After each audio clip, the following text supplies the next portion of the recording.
¿Cómo debemos vivir entonces? Rubens Medel, en la voz de Francis Schaeffer.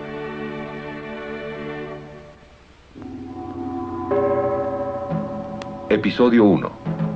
La era romana.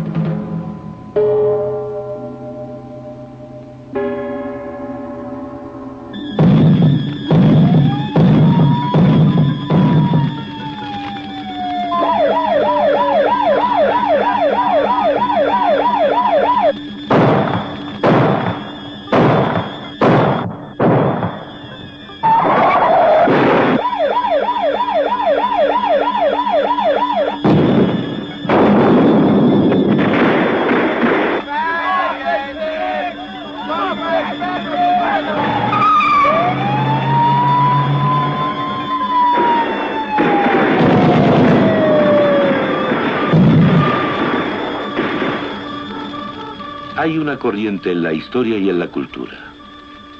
Esa corriente se funda en el pensamiento de la gente. Lo que ella piense determina su manera de actuar. Hay violencia y descomposición en la sociedad al grado de que resulta peligroso caminar por las calles de muchas ciudades del mundo. Por otra parte, existe el peligro de un creciente autoritarismo que busca conjurar la amenaza del caos nacional e internacional. ¿Debemos desentendernos y claudicar? Si no, ¿cómo debemos vivir entonces? La respuesta a si debemos cruzarnos de brazos y ceder es no. Hay muchas buenas razones para no hacerlo. Podemos encontrar ayuda en un reducto inesperado para la mayoría de los hombres modernos, pero para comprenderlo debemos retroceder en la historia.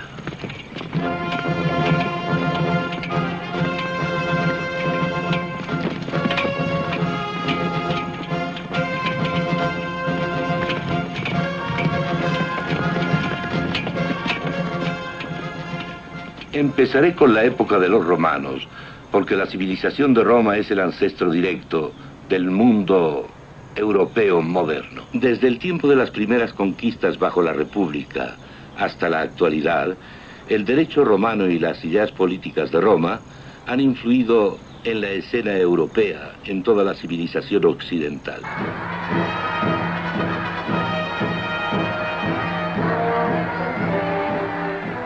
El Imperio Romano fue grande, tanto en tamaño como en fuerza militar. Se extendía sobre gran parte del mundo conocido. Sus caminos abarcaban toda Europa, el cercano Oriente y África del Norte. El imperio comprendía desde el muro de Adrián, construido para alejar a los escitas, demasiado difíciles de conquistar, hasta los fuertes del río Rin, el norte de África, el río Éufrates y el mar Caspio. En una conquista, las legiones romanas cruzaron los Alpes, llegaron al valle de Rhône y cruzaron las cumbres de Dent du Midi, hasta llegar a lo que ahora conocemos como Vevey, en Suiza.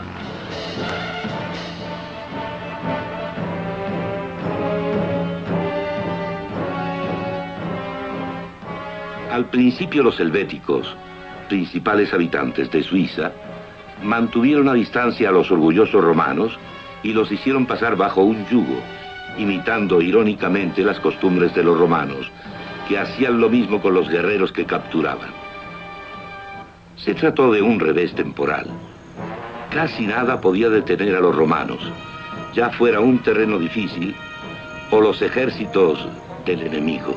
Pasaron sobre las colinas y conquistaron la antigua capital helvética, Aventicum, hoy en día llamada Avange.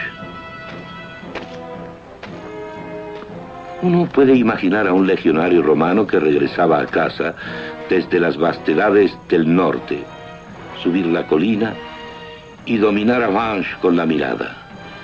De hecho, una Roma en pequeño, con su anfiteatro, su teatro y sus templos.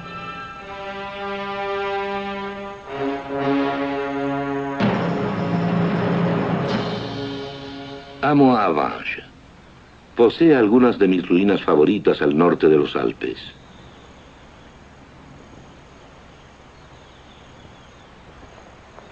Se ha dicho, aunque me parece una cifra exagerada, que en algún tiempo vivieron aquí 40.000 romanos.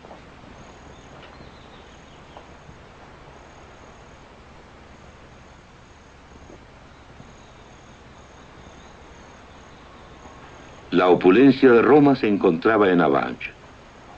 Aquí se encontró este busto en oro de Marco Aurelio.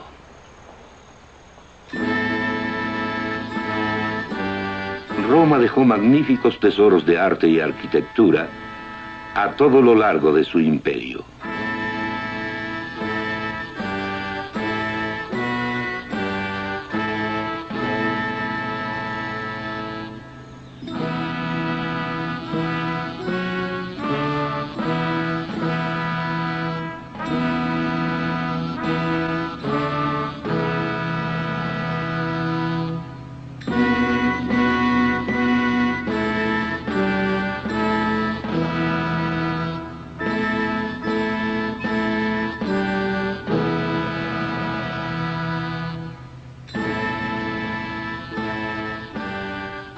En más de un sentido, Roma fue grande, pero no tuvo respuestas verdaderas a los problemas básicos que enfrenta la humanidad. Cuando una cultura intenta basarse solamente en su fuerza militar, muy pronto se demuestra que eso no es suficiente. Por la sencilla razón de que sin una base sólida de conocimiento de qué está bien y qué está mal, de por qué debemos hacer ciertas cosas en contraposición a otras, no hay poder militar que resulte suficiente. En un principio, Roma trató de fundarse en las decisiones de los ciudadanos prestigiados de la República, y más tarde en las decisiones de sus emperadores. El intento fracasó en última instancia porque no era una base suficiente para edificar una sociedad. Nunca tuvieron el tipo de democracia que gozamos donde todo el mundo participa. Aquellos ciudadanos reales del Estado trataron de construir sobre sus propias opiniones. Esto fracasó por completo y volvieron el rostro hacia sus dioses. Esta es la diosa Diana, cuyo templo estaba en Éfeso, hoy perteneciente a Turquía.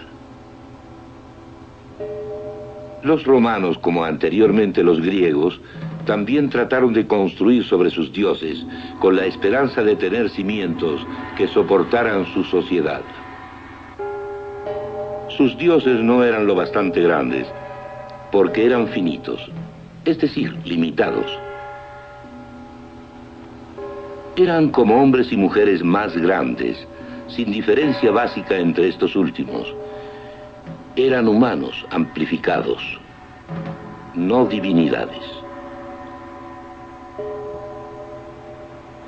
De ello se desprende que los romanos no tenían una base intelectual suficiente, es decir, no poseían la grandeza o la permanencia suficientes para relacionarlas con sus ideas o sus vidas. Por lo tanto, no tenían un sistema de valores lo suficientemente fuerte para soportar las tensiones de la vida individual o política.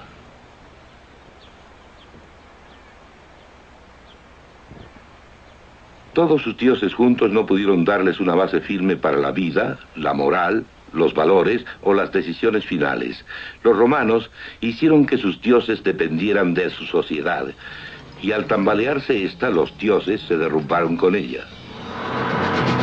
De modo que el experimento romano sobre armonía social, basada en una república elitista, fracasó en última instancia. El Senado era ya incapaz de mantener el orden. Grupos armados aterrorizaban la ciudad de Roma, y las funciones normales del gobierno se quebrantaron cuando los rivales lucharon por el poder. El interés personal tomó el sitio del interés social, sin importar lo complicados que fueran los disfraces.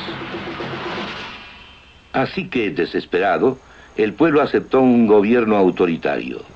En los días de Julio César, Roma asumió un sistema autoritario basado en el César mismo.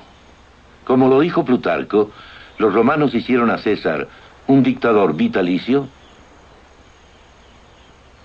con la esperanza de que un gobierno unipersonal les diera tiempo de respirar después de tantas guerras civiles y calamidades. Se trataba sin duda de una tiranía, por cuanto su poder no era solo absoluto, sino también perpetuo. A la muerte de César, Octavio, más tarde llamado César Augusto, sobrino de César, llegó al poder. El gran poeta romano Virgilio, amigo de Augusto, escribió en la Eneida que este último era un líder señalado por medios divinos y que la misión de Roma era llevar al mundo la paz y la civilización. Debido a que Augusto ofreció paz interior y exterior, mientras guardaba las apariencias de la legalidad constitucional, los romanos de todas las clases estuvieron dispuestos a permitirle un poder total para que restaurara y asegurara el funcionamiento del sistema político, de los negocios y los asuntos de la vida cotidiana. Después del año 12 antes de Jesucristo, se convirtió en cabeza de la religión del Estado con el título de Pontífice Máximo. Todos fueron urgidos a venerar el espíritu de Roma y el genio del emperador. Más tarde, esto se volvió obligatorio para todos los ciudadanos del imperio. Incluso después, los emperadores sencillamente gobernaban como dioses. Augusto trató de legislar la moral y la vida familiar. Emperadores posteriores intentaron reformas legales y programas de bienestar social, pero un dios humano era un fundamento muy débil y Roma cayó. Es importante advertir la influencia que el punto de vista de un pueblo tiene sobre su fortaleza a medida que se ve expuesta a las presiones de la vida. Debemos entender que en aquel tiempo, cuando alguien se convertía al cristianismo, significaba no solo oponerse a las religiones circundantes, sino también a toda la cultura basada en esas religiones.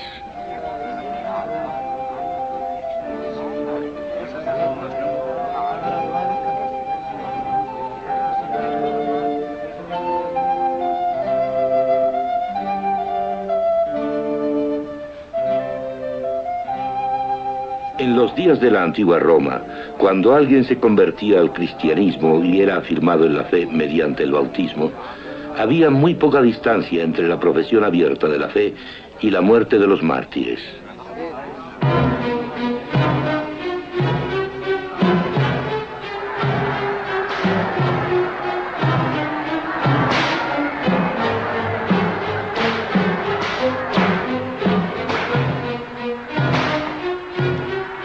Roma era cruel, y su crueldad sin duda puede ser mejor ilustrada por los eventos llevados a cabo en el circo.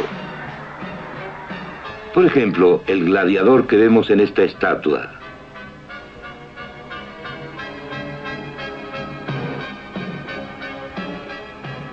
O los cristianos arrojados a las fieras mientras la gente lo observaba. No olvidemos por qué se mataba a los cristianos. No eran enviados a la muerte porque adoraran a Jesucristo. Por esa época se practicaban muchas religiones en el mundo romano. Algunas se llamaban religiones del misterio. Por ejemplo, aquí vemos un rito de iniciación practicado por una de estas religiones en una casa romana de Pompeya. A nadie le importaba quién adoraba a quién, siempre y cuando se mantuviese la unidad del Estado, centrada en la adoración del emperador. Los cristianos eran muertos porque eran rebeldes. Esto fue particularmente cierto cuando perdieron el apoyo de la sinagoga judía y con ello la inmunidad de que gozaban los judíos desde la época de César. Podemos expresar la naturaleza de esta rebelión en dos formas, ambas igualmente ciertas. Podemos decir que adoraban a Jesús como Dios y que adoraban solo al Dios personal infinito. César no podía tolerar esta adoración de un Dios único. Este acto fue considerado como traición. Se convirtió en una amenaza especial para la unidad del Estado basada en el culto al emperador durante el reinado de Diocleciano en el siglo III, cuando los miembros de las clases altas empezaron a convertirse al cristianismo en mayor número.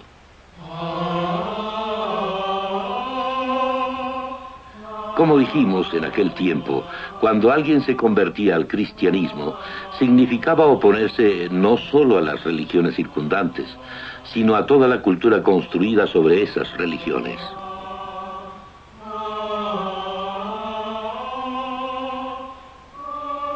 La Iglesia creía que Jesucristo era el Mesías anunciado en el Antiguo Testamento, que había venido y había muerto por el hombre en la cruz.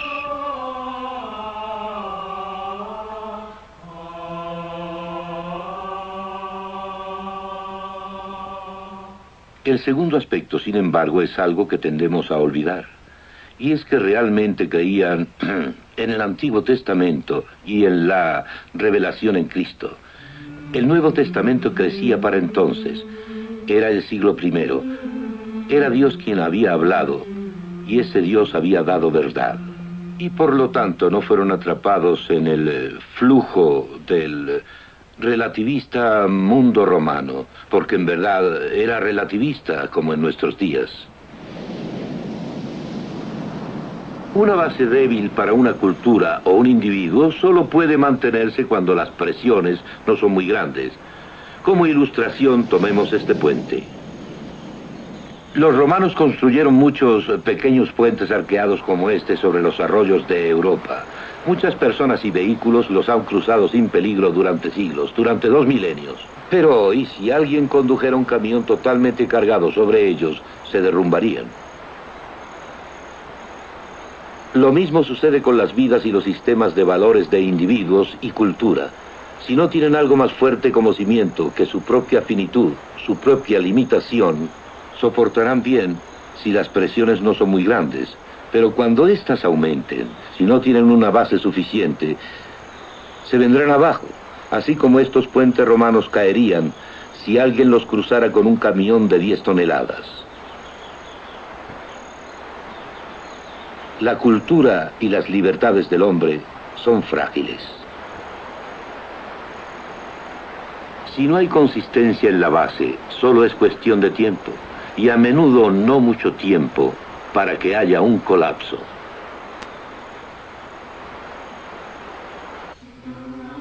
En catacumbas como estas, ubicadas en Roma, los cristianos enterraban a sus muertos y se reunían para el culto. Fueron los cristianos quienes pudieron resistir la mezcla de religiones. El sincretismo y los efectos de las debilidades de la cultura romana hablan de la fuerza de la visión que del mundo tenían los cristianos. Esta fuerza descansaba en un Dios personal infinito y en que había hablado en el Antiguo Testamento.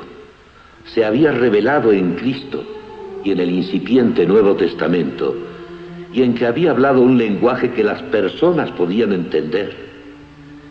Esto significaba que no solo tenían conocimiento sobre el universo y la humanidad que la gente no podía adquirir por sí misma, sino valores universales absolutos para vivir y para juzgar el estado en el que vivían. La persona es única al estar hecha a imagen de Dios.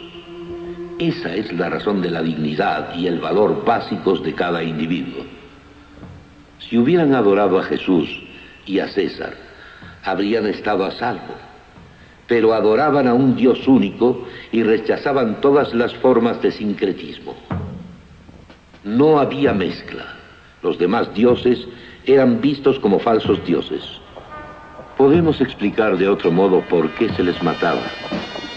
Ninguna autoridad totalitaria, ningún estado autoritario puede tolerar a aquellos que tienen un absoluto con el cual juzgar al Estado y sus acciones.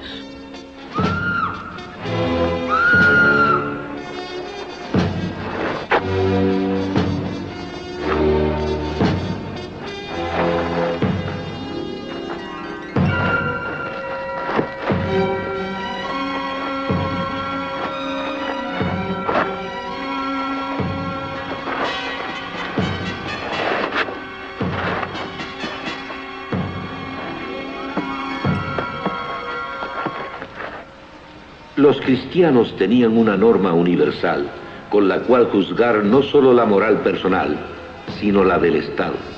Eran considerados enemigos de la Roma totalitaria.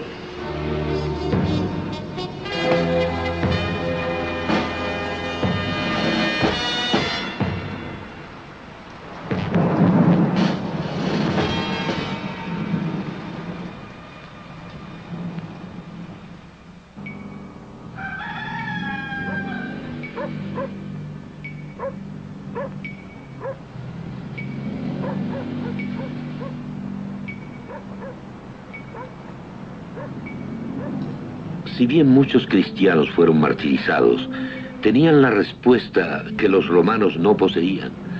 Mientras los últimos trataron de construir sobre el Estado o sobre sus limitados dioses, los cristianos siguieron creciendo en número y continuaron en la historia. Los romanos tuvieron frente a ellos las respuestas cristianas. Se alejaron de la base que le habría dado a su sociedad la respuesta que necesitaban y la sociedad se quebrantó. Al desintegrarse su imperio, los romanos en su decadencia sintieron una gran sed de violencia para satisfacer sus sentidos y se dieron a una sexualidad desenfrenada. Aquí en Pompeya, a un siglo más o menos de que la República había dejado de existir, el culto fálico era muy fuerte. Cuadros o estatuas de un exagerado contenido sexual adornaban las casas de los habitantes. No todo el arte de Pompeya era así, pero el que ostentaba representaciones sexuales era muy abundante.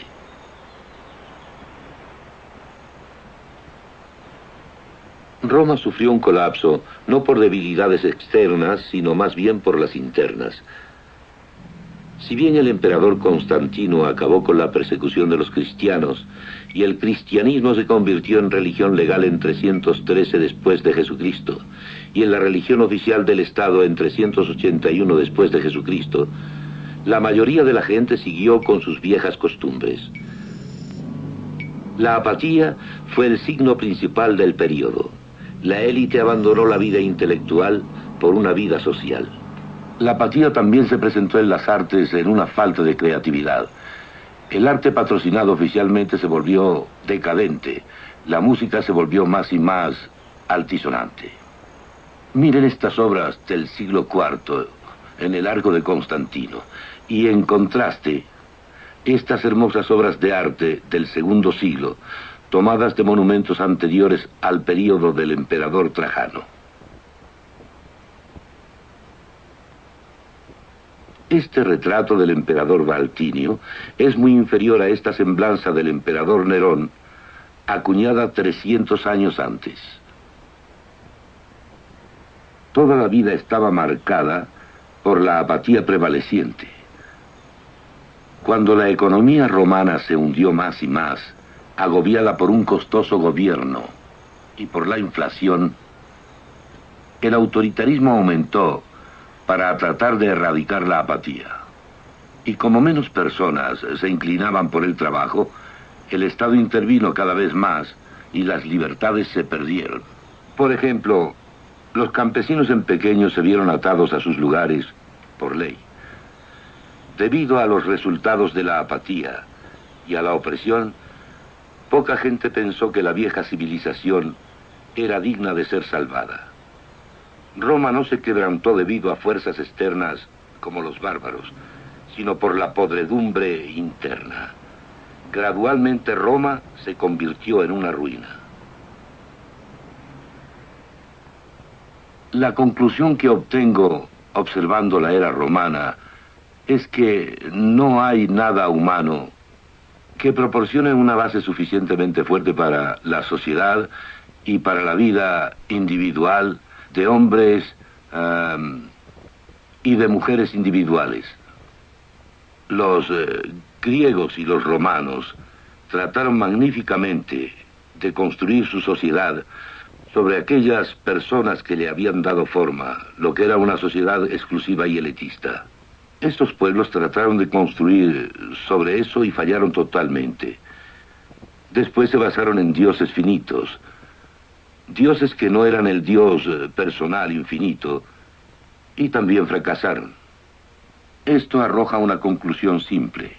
No existe un fundamento firme para la sociedad a partir de los límites de la finitud y del principio de que el hombre es en sí autónomo.